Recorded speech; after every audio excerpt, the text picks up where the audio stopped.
Ada yang beda kali ini. Gua ngeteknya di mobil karena gua takut lupa. Gue barusan nonton Dilan 1983.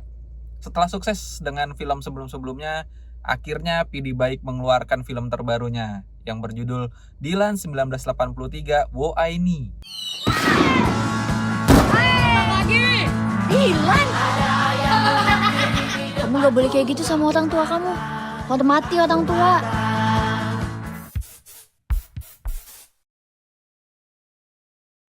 Dilan 1983 Wo Aini. Film ini merupakan sebuah prequel dari beberapa film sebelumnya.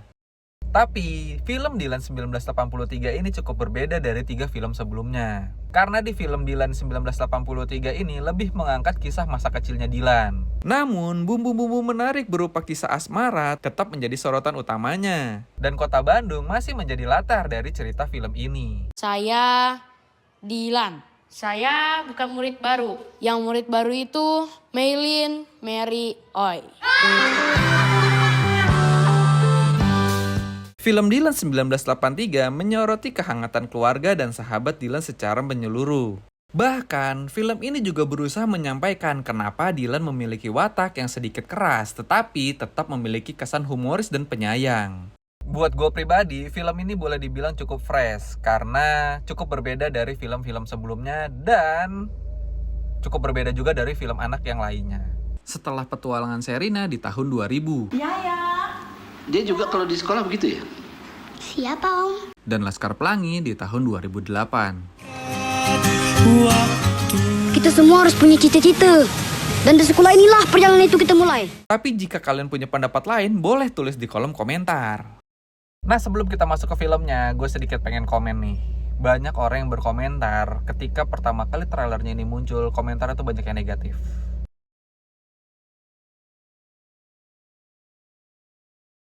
Menurut gua, coba deh ngaca kalian. Pasti kalian pernah dalam posisi ini. Apalagi kalian-kalian yang menonton film ini tuh lahir di tahun 90-an. Pasti waktu kalian SD pernah ngerasain cinta-cintaan, suka-sukaan sama orang. Apalagi anak zaman sekarang yang secara kondisi itu udah jauh berbeda banget. Jadi sebenarnya menurut gua, kenapa sih kalian mesti berkomentar seperti itu? Kalian pun juga pasti pernah merasakan gitu kondisi di mana kalian tuh cinta-cintaan. Ya cinta monyet lah ya, namanya anak SD, mana ada sih cinta beneran. Jadi jangan lebay deh. Kalau Bunda jadi Dilan, Bunda juga pasti gangguin kamu. Bunda. Terlepas dari itu semua, film ini menitik beratkan pada tema keluarga dan juga tema persahabatan antara anak SD. Film ini juga memiliki unsur humor. Tapi yang paling penting, film ini tuh cukup ramah anak. Dan dramanya nggak gitu kompleks, kayak drama-drama orang dewasa. Kamu gak boleh kayak gitu sama orang tua kamu. Hormati orang tua.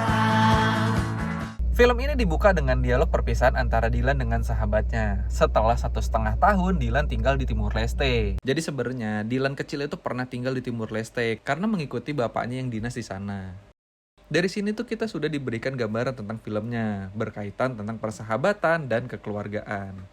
Jadi, ketika kalian nonton film ini, ataupun yang belum nonton film ini sangat layak untuk ditonton. Karena film ini tuh boleh dibilang bisa ditonton oleh semua umur. Kalau Bunda yang nih sukanya bahasa persatuan. Kalau kau? Bahasa perasaan. Waduh. Setelah itu Dilan kembali ke Bandung. Disitulah interaksi seru dengan ketiga sahabatnya dimulai. Dilan kecil diperankan oleh Muhammad Adiyat. Keanu Aska berperan sebagai Nanang. Ferdi Ardiansah berperan sebagai Agus. Serta Sultan Hamonangan berperan sebagai Fajar. Mereka inilah yang menjadi sahabat Dilan sejak Dilan pindah ke Bandung. Kisah asmara pun langsung mewarnai masa kecil Dilan. Ketika dia balik ke Bandung, ada murid baru yang masuk ke sekolahnya yang bernama Melin. Melin ini diperankan oleh Malea Emma. Nah, sedikit fun fact nih tentang Malea Emma. Malea Emma adalah aktris kelahiran tahun 2011. Ternyata dia tuh sebenarnya udah terkenal di Hollywood. Udah beberapa acting lah di beberapa film. Nah, selain itu ternyata dia juga punya suara yang bagus. Selain sebagai pemain di film ini, Emma juga menjadi pengisi soundtracknya. Nah, jadi salah satu soundtrack dari film ini itu juga Emma yang menyanyikan lagunya. Kamu lihat aku, kamu sapa aku. Sosok Melin di sini mengundang pesona tersendiri di mata Dilan hingga akhirnya menjadi cinta monyet. Sebenarnya bukan itu aja, di mata penonton juga sebenarnya sosok Melin ini punya pesonanya sendiri. Karena film ini tuh flashback ke tahun 1983, jadi masih banyak penggambaran yang nggak pernah kita lihat di film Dilan yang sebelumnya. Pada tahun ini tuh masih digambarin bahwa Dilan tuh masih memiliki seorang kakek, serta memiliki nenek dari ibunya. Selain urusan asmara dan keluarga, Dilan kecil dan teman-temannya pun juga udah sering banget nih terlibat perkelahian dengan anak-anak nakal. Nantang sia kaing. Enggak, saya ngejawab. Isu sosial dan politik pun sempat diangkat pada film ini. Karena nggak bisa dipungkirin, tahun 1983 itu masih masuk dalam kategori tahunnya Orde Baru. Tapi menurut gua sangat disayangkan kenapa mesti dibahas kondisi negara pada saat itu. Nah, dengan adanya pembahasan itu, film ini tuh jadi sedikit berongga menurut gua. Tapi balik lagi, suka ataupun nggak suka itu hak untuk semua orang. Jadi, terserah kalian. Ingat waktu itu.